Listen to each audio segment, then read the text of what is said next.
Hi and welcome to my channel. Today we be talking about how you can make a better bridge in your song.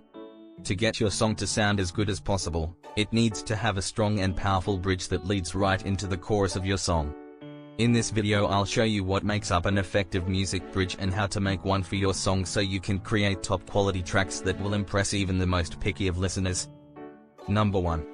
What is a bridge in music? Music bridges are the part of the song that come between two verses or choruses. Bridges can also be used in other ways, such as transitions between sections of a song. The bridge is usually used to break up the chorus and verse, or help build anticipation before going into another section of the song. Number 2.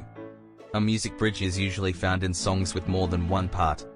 It often serves as a transition from the verse or chorus into another section of the song, such as a bridge or outro. Some songs have just one bridge, but other songs may have more than one bridge after each verse. A song can even have multiple bridges before the last verse. For example, Madonna's 4 Minutes has 3 bridges, after the first and second verses and before the third verse. Number 3.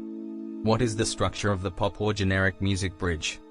There are 3 different types of bridges in pop music. The first is the typical song bridge, which is typically only 1 or 2 bars long and usually occurs after the second chorus. Next, there is an instrumental bridge, which may be anything from 1 bar up to 16 bars long and happens before or after a song's verse. Finally, there is an interlude bridge, which are between 4 and 16 bars long.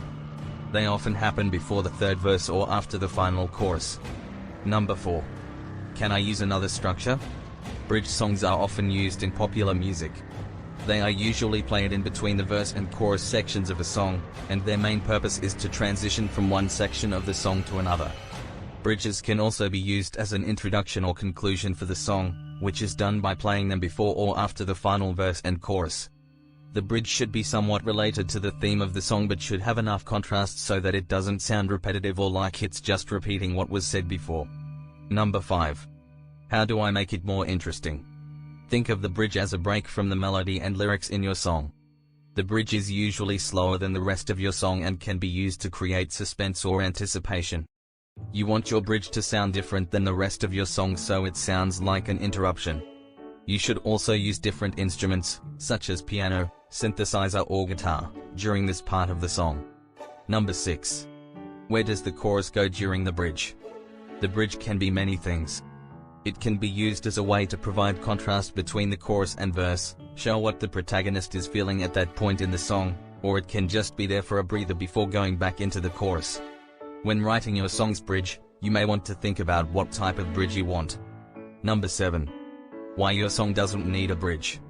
We've all heard the phrase "don't fix it if it ain't broke." That doesn't always apply to bridges. Bridges are often used as transitions or rest spots in songs.